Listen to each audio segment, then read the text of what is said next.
है, सॉरी 1 से greater equal है, कंडीशन फॉल्स।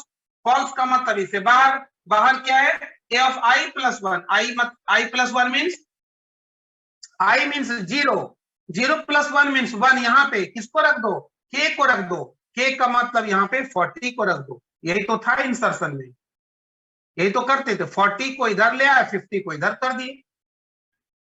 समझ आया? हाँ सर। तो ऐसा कितना बना, ये 3 तो बाहर का था, ये 2 हमेशा होगा +2, और ये बाहर वाला था। तो जब इसके पहले वाला केस में 3 + 1 हुआ करता था, यहाँ पे ये 2 बढ़ गया। अच्छा हाँ सर, ये 2 समझ आया? हाँ सर। और नंबर ऑफ कंपैरिजन, इसके पहले एक ही एलिमेंट था, एक ही कंपैरिजन होगा। क्लियर? Yes sir. अब बात करेंगे हम लोग फॉर द एलिमेंट 30 के लिए। अब एलिमेंट कैसा बन गया, अब ये बन गया है सर, अब इतना होने से क्या बन गया, ये हो गया 40, ये हो गया 50 और ये हो गया 30। समझ आया? Yes sir. ये 1 इंटरचेंज। अच्छा हाँ सर। सर अब ये ठीक है, जे जो है ये 30 पे आ जाएगा ना सर, जे वाला हाँ, काउंटर जो है। ये आ गया 3 पे। अब ये फॉर लूप काम करेगा, जे हो गया कहाँ पे, 3 पे, के अंदर आ गया 30, और यहाँ पे आ गया आई को कर दिए सेट 2 पे। ये 3 लाइन क्लियर? हाँ सर। तो नंबर ऑफ असाइनमेंट्स यहाँ पे कितना हुआ, 3 तो रहेगा, प्लस यहाँ पे आएंगे आई की वैल्यू 1 से बड़ी, कंडीशन ट्रू, के 30 क्या छोटा है, ए ऑफ आई से छोटा, 330 छोटा है, कंडीशन ट्रू। ट्रू का मतलब ए ऑफ आई प्लस 1 पे, ए ऑफ आई प्लस 1 मतलब आई प्लस 1 में 2 + 3, यहाँ पे आ गया 50। अरे आई वाली वैल्यू आई प्लस 1 पे रख दी थी, यहाँ पे आ गया, और आई को एक पीछे कर दिया, आई को यहाँ पे ले आए, आई हो गया 1। समझ आया? हाँ सर। तो इतना करने से कितनी, ये 2 लाइन चला, ये 2, और ये इस एलिमेंट को यहाँ पे लाया और आई को एक पीछे किए तो 2। हाँ सर। अब फिर से ये लूप चलेगा, आई क्या 1 से बड़ी इक्वल है, कंडीशन ट्रू, के का मतलब 30, क्या 30 आपकी छोटी है ए ऑफ आई से, 40 से भी छोटी है। फिर से चलेगा A of i plus 1, i plus 1 यहाँ पे आ गया 40, आई को कर दिए पीछे 0 पे। समझ आया? अच्छा हाँ, दो, अच्छा एक और चलेगा। तो फिर से 2 बढ़ा +2, क्योंकि ये लूप 2 बार चलेगा, क्योंकि इसके पहले 2 एलिमेंट था, ये 2 बार चला। अब गया तीसरी, अब कंडीशन हो गया फॉल्स, अब आई की वैल्यू 1 नहीं है, 0 हो चुका है, कंडीशन फॉल्स। फॉल्स मतलब इससे बाहर, बाहर क्या होगा, ये +1 तो रहेगा ही। क्या हो रहा है चेंजेस, ये 3 1 तो रहेगा ही, बीच में इसके पहले एक एलिमेंट था तो 1 बार 2, 2 एलिमेंट था तो ये 2 बार 2। समझ आया? हाँ सर। तो ये और नंबर ऑफ कंपैरिजन कितना होगा, तो 2 होंगे ना। 2 हो गया, उसके पहले दोनों के साथ कंपैरिजन हो गया तो 2 हो गया। हाँ सर। क्लियर? हाँ सर। तो अब बताइए फॉर द एलिमेंट 20 कितना होगा, इस तरीके से फॉर द एलिमेंट 20 और फॉर द एलिमेंट 10। क्लियर? अच्छा सर, सेम ही प्रोसेस रहेगा ना सर, हाँ, सेम प्रोसेस ही रहेगा ना सर उनके लिए। सेम रहेगा, रिपीट होगा उतनी बार। तो ये टोटल क्या हो गया, अब देखें तो फॉर द एलिमेंट इस सारे के लिए यहाँ पे था 450, तो पहली स्टेप में क्या था, फॉर द एलिमेंट 40 के लिए क्या बना था, नंबर ऑफ असाइनमेंट्स कितना था, और था वो सर क्या कहते हैं, और 3 नंबर + ऑफ कंप्लीट कितना था, दैट इज 1। अब आइए फॉर द एलिमेंट 30 के लिए कितना था, नंबर ऑफ असाइनमेंट्स 3 + 2 + 1, और नंबर ऑफ कंपैरिजन 3 प्लस, यहाँ पे 3 + सर 2 ये + ऊपर था। हाँ सर, और इसमें डबल 2 था। ये था, और number of comparison 1 + 1 that is 2। Clear? हाँ sir. For the element 20, for the element 20 के लिए नंबर ऑफ असाइनमेंट्स कितना था, 3 + 2 + 2 + 1, और नंबर ऑफ कंपैरिजन होगा 3। हाँ। समझ आया? फॉर हाँ द सर। एलिमेंट लास्ट में for the element 10 number of assignments कितना मिला, 3 plus 2 plus 2 plus 2 plus 2 plus 1 और नंबर ऑफ कंपैरिजन कितना होगा 4। बस हाँ सर, हाँ सर। आप देखें तो टोटल नंबर ऑफ असाइनमेंट्स कितना बना for 5 elements. Total number of assignments for 5 elements under worst case क्या बना बताइए भाई। वर्स्ट केस क्या बना total number of assignment 4 plus पहली बार क्या हुआ था 4 प्लस 2। दूसरी बार क्या मिला 4 प्लस 2 इंटू 2। तीसरी बार क्या मिला 4 प्लस 2 इंटू 3। लिख सकते हैं 2 इंटू 3। ये सर 2 into 3, हाँ सर। अरे यहाँ पे लिखे 2 इंटू 1, यहाँ 2 इंटू 2, यहाँ लिखे 2 इंटू 3, यहाँ लिखे 2 इंटू 4। नहीं है समझ। हाँ सर, लिख सकते हैं। लिख सकते हैं। हाँ ये सर। जब 5 एलिमेंट था तो ऐसा लिखे तो ये समझ आ गया। हाँ सर, ये आ गया। अब बताइए टोटल नंबर ऑफ कंपैरिजंस कितना बना। Total sir number of comparisons sir 1 + 2 + 3 + 4। 1 plus 2 plus 3 plus 4। बस हाँ सर। अच्छा ठीक है ये समझ आ गया। टोटल ऐड कर देंगे जो भी बना संख्या इधर जो बना संख्या टोटल असाइनमेंट कंपैरिजन निकाल देंगे। क्लियर। हाँ सर। अब आपको बोला गया इसमें वर्स्ट केस में रनिंग टाइम भी निकालने के लिए तो क्या करेंगे। रनिंग टाइम के लिए this expression should be generalized for n elements. Clear. Yes sir. तो ये जो जा रहा था क्या इसको हम ऐसे लिख सकते हैं 4 plus 2 into 1, 4 plus 2 into 2, 4 plus 2 into 3, 4 plus ये क्या हो गया 4 प्लस 2 इंटू 4। 5 एलिमेंट था क्या इसको ऐसे लिख सकते हैं 5 माइनस 1। हाँ सर। 4 था ना 4 को लिख दिया 5। ऐसा क्यों लिखे ये बताने के लिए कि नंबर ऑफ एलिमेंट 5 की रिलेशन क्या है मतलब कहां तक जाएगा। तो हम जब n एलिमेंट्स के लिए बात करें तो आप बताइए क्या होगा।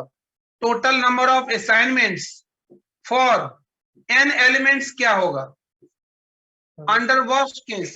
बताइए क्या होगा सर वो बोलो। 4 plus 2 plus 4 plus 2 into 2 plus यही होगा ना। प्लस क्या होगा 4 plus 2 into 3 plus dot dot dot plus 4 plus 2 into n minus 1 होगा ये। हाँ सर, ये n तक जाएगा ना सर। हाँ सर। 5 था तो 4 तक गया n था तो n माइनस 1 तक जाएगा। क्लियर। हाँ। हाँ सर। तो इसको सॉल्व कैसे करेंगे भाई 4 4 4 4 4 4 ऐड कर दो कितनी बार up to n minus 1 terms के लिए प्लस 2 को ले लो 2 को common 1 plus 2 plus 3 plus up to plus n minus 1 terms के लिए। समझ आया। हाँ सर। तो ये क्या बन गया ये क्या बना 4 4 4 4 अप टू n माइनस क्या बना 4 इंटू n माइनस 1। क्लियर। हाँ सर। प्लस 2 इंटू क्या होगा 2 इंटू सर 2 इसमें इंटू भी क्या होगा इसको ऐड करेंगे क्या होगा 1 2 3 अप टू n माइनस 1। इसके लिए फार्मूला क्या होता है 1 2 3 अप टू n टर्म्स के लिए सम क्या होता है n into n plus 1 divided by. हाँ सर। तो यहाँ पे n की जगह क्या होगा n माइनस 1 ना क्या होगा n minus 1 into n minus 1 plus 1 n divided by 2। समझ आया नहीं है।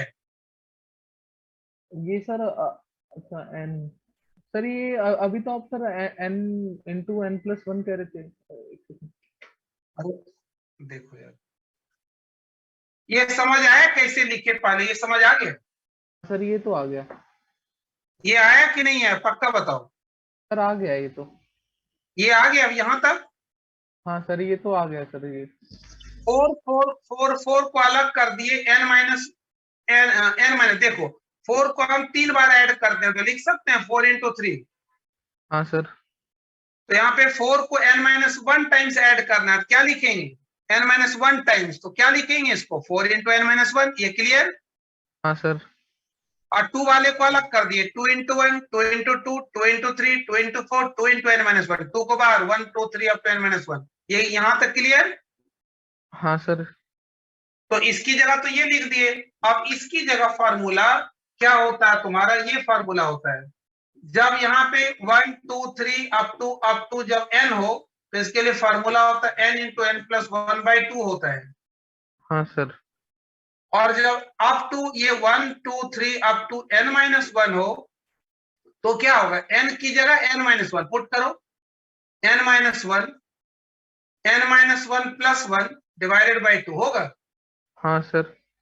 अरे n की जगह n-1 पुट कर दिए, बस n की जगह n-1, n की जगह n-1, ये प्लस 1 माइनस 1 कैंसिल्ड आउट, ये क्या मिला n into n-1 divided by 2। अच्छा समझ सर। आए? हाँ सर। है कोई डाउट? नहीं नहीं सर, कुछ तो यही लिख दिया हम लोग यहाँ पे।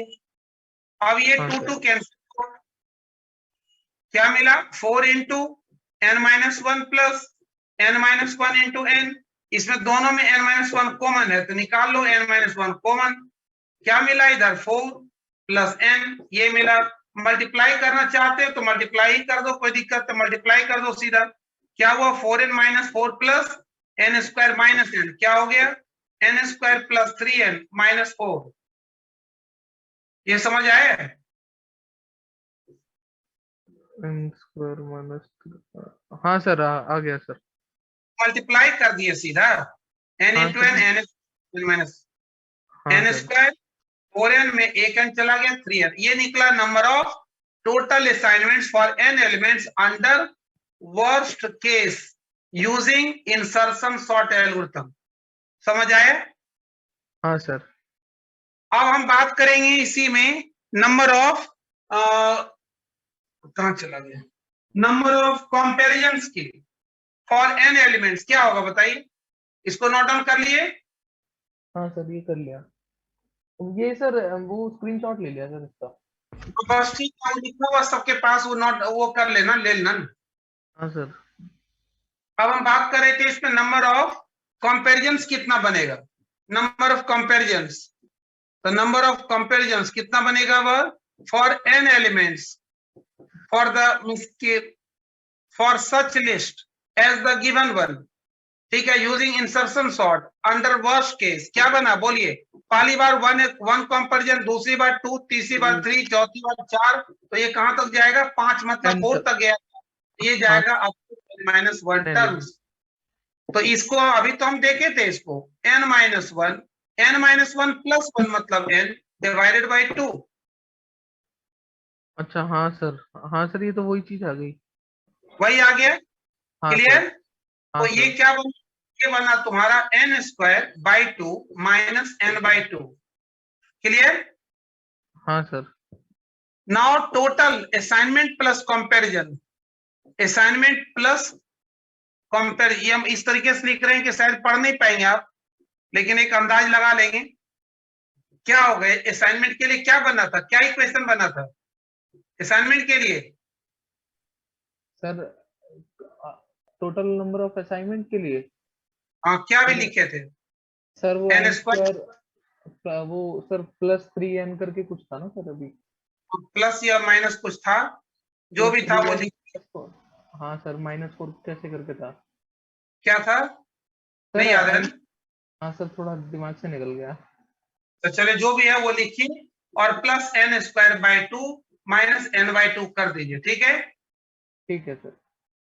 तो ये बन के आएगा समथिंग इस तरीके से 3/2 n स्क्वायर माइनस जो भी है वो बन के आएगा, यहाँ पे 3 था या जो भी था प्लस 3n माइनस क्या था जो भी है, 4 था जो भी सर, है 4 था सर। -4, हाँ सर।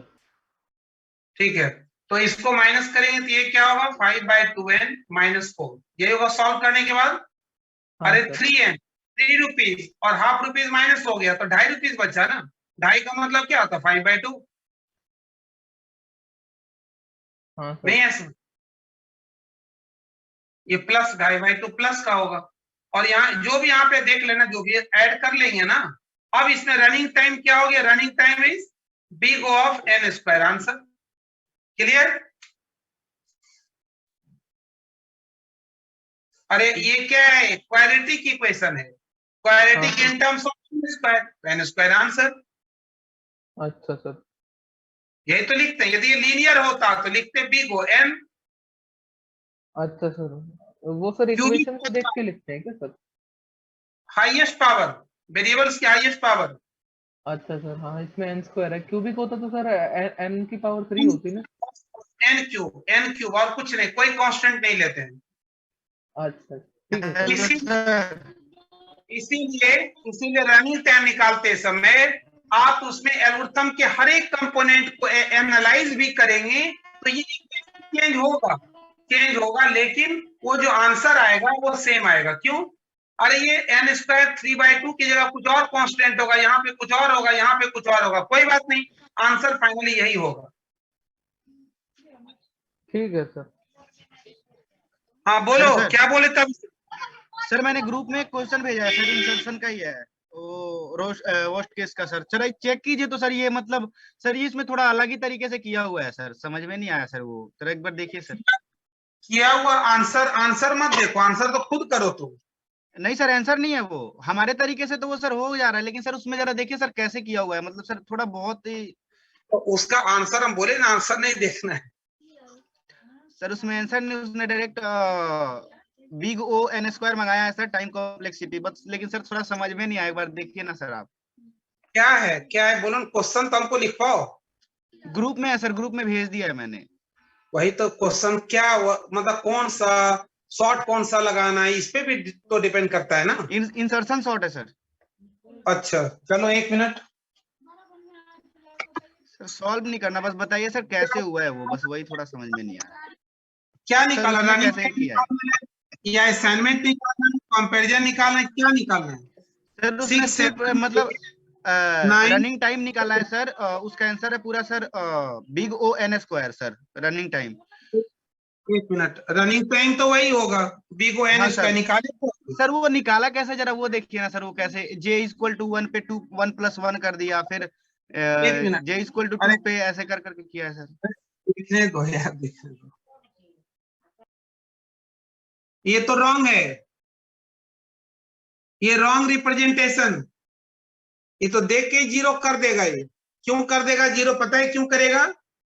ये जो भी ये बंदा लिखा उसको ही पता ही नहीं कि प्रोग्राम और एल्गोरिथम में डिफरेंस क्या है, नहीं समझ सर आया। वही तो बात है ना सर, मेरे को वही समझ, मैंने यूट्यूब पे देख रहा था सर, तो मेरे को मतलब मिला ये, तो देखो वही मैंने इसको स्क्रीनशॉट ले सुन, लिया। 6 7 8 9 5 4 3 2। देखो इधर, देखो इधर क्या किया। जब वर्स्ट केस की हम बात करेंगे, वर्स्ट केस, सर कुछ दिख नहीं रहा। अब आ गए, पहले थोड़ा क्वेश्चन सब लिख लिए। चलो दिखा, ये देखो क्या बोला, ये समझो एक बार क्या बोला ये।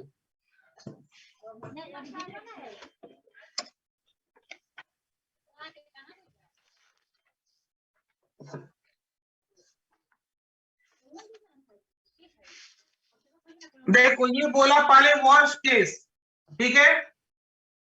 वर्स्ट केस का मतलब क्या है, पहले तो इस क्वेश्चन के ऊपर वर्स्ट केस की सेंस 6 7 8 9 इंक्रीजिंग 5 4 3 2। देखो क्या है ये, वर्स्ट केस का पहले तो मतलब ही नहीं बन रहा है इसमें, ये समझ आया? वही सर पता है, मैं वो कैसे कर रहा था, समझ में नहीं आया सर उसका ये तो। वर्स्ट केस को रिप्रेजेंट करने के लिए इस टेस्ट को आप डिसेंडिंग ऑर्डर में अप्लाई करो। डिसेंडिंग ऑर्डर में पहले लेके आओ, डिसेंडिंग ऑर्डर में लेके आओ तो हम इंसर्शन सॉर्ट जो लिखवाए उसको अप्लाई करेंगे डिसेंडिंग में लाने के लिए। इस केस में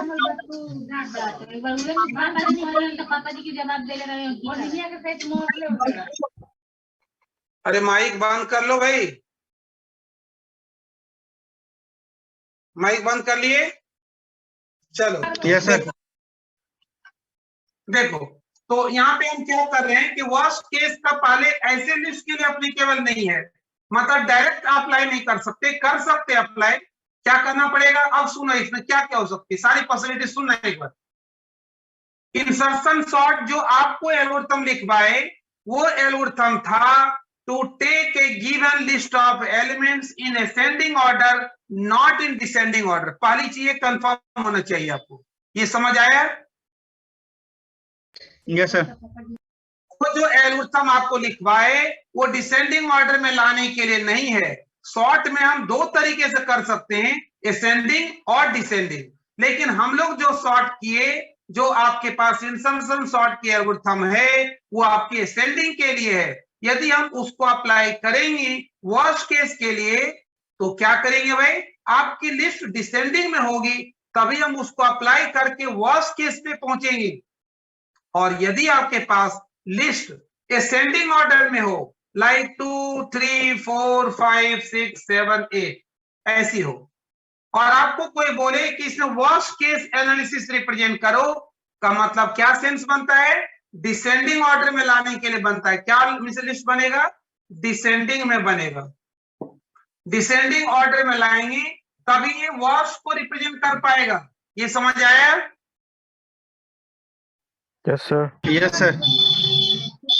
तो देखो क्या होगा कि हम जब असेंडिंग ऑर्डर को डिसेंडिंग में लाएंगे तब वर्स्ट केस बनेगा। कोई बोले इंसर्शन को अप्लाई करो, तो जो इंसर्शन की एल्गोरिथम है उसको पहले आप चेंज करो।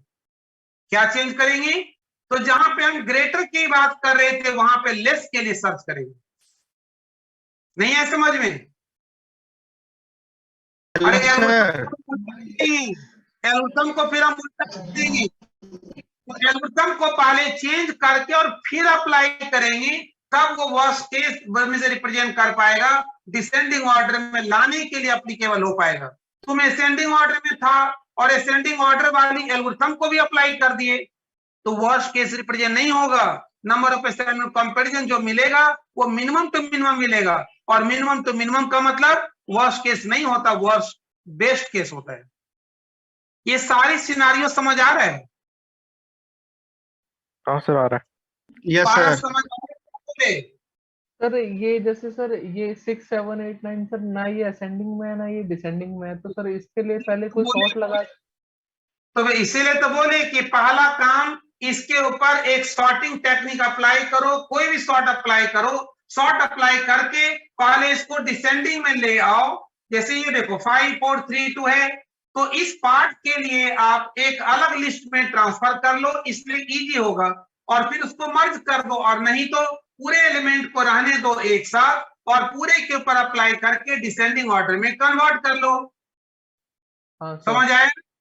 एक तरीका। दूसरा तरीका, यदि हम इसको असेंडिंग ऑर्डर में कन्वर्ट कर दें, असेंडिंग ऑर्डर में कन्वर्ट कर दें, तो आपकी जो इंसर्शन सॉर्ट अप्लाई करेंगे, जो लिखवाए उसको अप्लाई नहीं कर सकते। वर्स्ट केस के लिए क्या करना पड़ेगा, एल्गोरिथम को पहले यूज करेंगे और फिर अप्लाई करेंगे वर्स्ट केस के लिए। Hello sir. सर मतलब पहले सर इसको मतलब आप कह रहे हो कि असेंडिंग में जो होगा सर उसको पहले डिसेंडिंग में लाएंगे और फिर उसके बाद में वर्स्ट केस निकालेंगे। अरे यार नहीं समझे हम क्या बोले कि वर्स्ट केस का मतलब होता है असेंडिंग लिस्ट को डिसेंडिंग में लाएंगे तो मैक्सिमम मिलेगा, डिसेंडिंग को असेंडिंग में लाएंगे तो मैक्सिमम मिलेगा, असेंडिंग को असेंडिंग में लाएंगे तो बेस्ट केस बन जाएगा, डिसेंडिंग को डिसेंडिंग वाली एल्गोरिथम अप्लाई करेंगे तो बेस्ट केस मिलेगा, नंबर ऑफ असाइनमेंट कंपैरिजन कम से कम मिलेगा। असेंडिंग को असेंडिंग में, डिसेंडिंग को डिसेंडिंग में लाने की बात करेंगे, किसी भी आप सॉर्ट को लगाएंगे तो आपको बेस्ट केस बताएगा, और उल्टा करेंगे तो वर्स्ट केस बताएगा। समझ आए? Descending to ascending sir. Ascending में हो, डिसेंडिंग में लाना हो, वर्स्ट केस। हाँ, डिसेंडिंग में हो तो असेंडिंग में लाना हो, उल्टा लाना हो तो वर्स्ट केस होगा। अरे ये समझो ना यार, जब ज्यादा एलिमेंट स्वैपिंग होगी तभी तो वर्स्ट केस बनेगा। नहीं है समझ में? Yes sir. उसमें दूसरा केस बनता है कि यदि आपकी लिस्ट आपको दे दे, लिस्ट आपको दे दे, क्या दे दे भाई, आपको लिस्ट दे दिया, असेंडिंग में आपको दे दिया, असेंडिंग में दे दिया 2 3 4 5 6 7 8 दे दिया, और आपको बोला इस लिस्ट के ऊपर इंसर्शन सॉर्ट को अप्लाई करो और वर्स्ट केस एनालिसिस बताओ, या फिर find the total number of assignment and comparisons under the insertion sort. क्या करेंगे आप, सर अंडर डिसेंडिंग द में लाएंगे, बोलो क्या करेंगे? डिसेंडिंग में लाएंगे सर। ये तुम्हारी है Worst case के लिए। Ascending order. क्लियर? अब हम असेंडिंग है, यदि उसको अप्लाई करेंगे तो वो असेंडिंग को असेंडिंग में ही ला सकता है, वो डिसेंडिंग में नहीं लाएगा। और उस एल्गोरिथम को अप्लाई करने से इस एलिमेंट के ऊपर कोई चेंजेस नहीं मिलेगा। और नहीं मिलेगा का मतलब क्या होगा? असाइनमेंट कम से कम होगी, कंपैरिजन कम से कम होगी, और वो वर्स्ट केस नहीं बेस्ट केस को रिप्रेजेंट कर देगा। तो हमें वर्स्ट केस के लिए इंसर्शन सॉर्ट अप्लाई करने के लिए क्या करना पड़ेगा? जो गिवन एल्गोरिथम है that must be changed so that it can represent the list of elements in descending order, तभी वर्स्ट केस बनेगा। समझ आया? यदि असेंडिंग में दे दिया तो इंसर्शन सॉर्ट जो आपको लिखवाए वो थी असेंडिंग ऑर्डर में लाने के लिए, तो आपको डिसेंडिंग ऑर्डर में लाने वाली एल्गोरिथम अप्लाई करेंगे तब बनेगा वर्स्ट केस। डायरेक्ट अप्लाई करेंगे तो ये बन जाएगा, क्या बन जाएगा? केवल सोचने से नहीं, आपके डिसेंडिंग में लाएंगे और अप्लाई कर रहे हैं असेंडिंग वाला, वो देगा बेस्ट केस। समझ आया नहीं समझ आया? यस सर, क्लियर है अब। तो फिर आप एल्गोरिथम को चेंज कैसे करेंगे, मैं ये तो बताऊं। हमें इस लिस्ट के ऊपर वर्स्ट केस रिप्रेजेंट करना है और इंसर्शन सॉर्ट को यूज करना है। क्या करेंगे आप, ये तो पूछ रहे हैं। एल्गोरिथम आप कौन सा अप्लाई करेंगे? जो एल्गोरिथम लिखवाए अप्लाई नहीं करेंगे तो कौन सा करेंगे? बोलो पारस। सर जरूरी है क्या सर, मतलब इंसर्शन वो इसको सर डिसेंडिंग ऑर्डर के लिए इंसर्शन सॉर्ट से ही लाएं, किसी और एल्गोरिथम?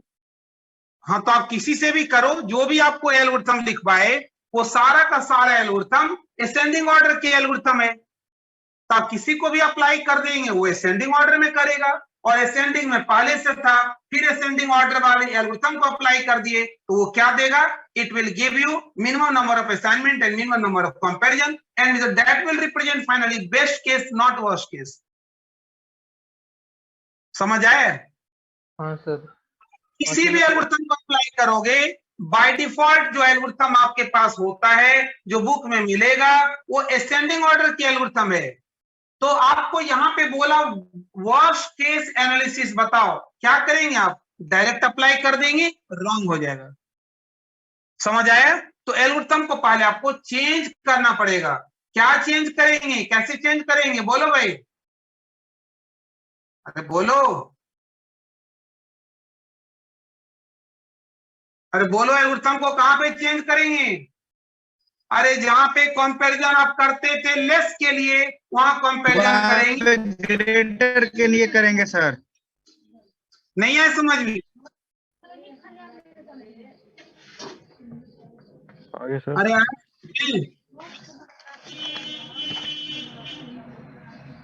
अरे आया समझ में? क्या बोले सर? हाँ सर, आगे एल्गोरिथम ग्रेटर के लिए सर्च करेंगे सर। चेंजेस ज्यादा नहीं है, चेंजेस ज्यादा चेंजेस नहीं है, एक जगह चेंजेस सारे एल्गोरिथम में।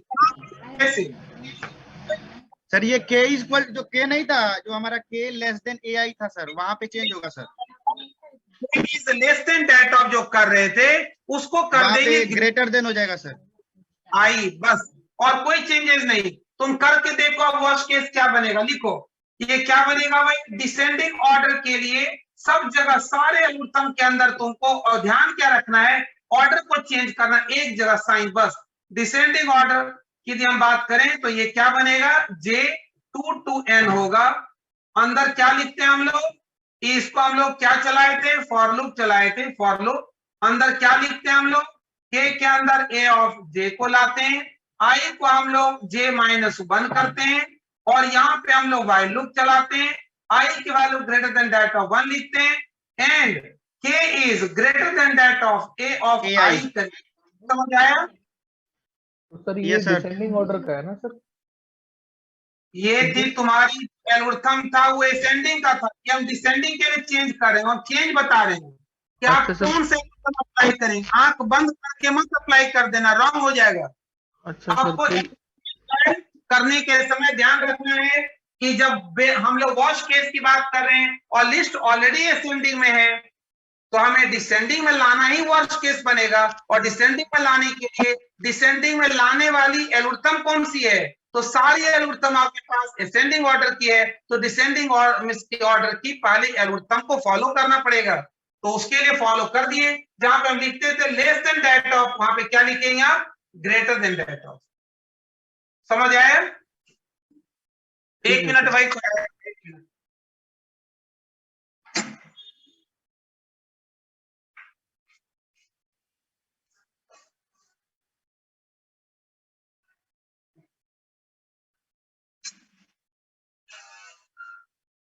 लाइट जला दीजिए। एक मिनट भाई, एक मिनट। हाँ, लाइट जला दिए।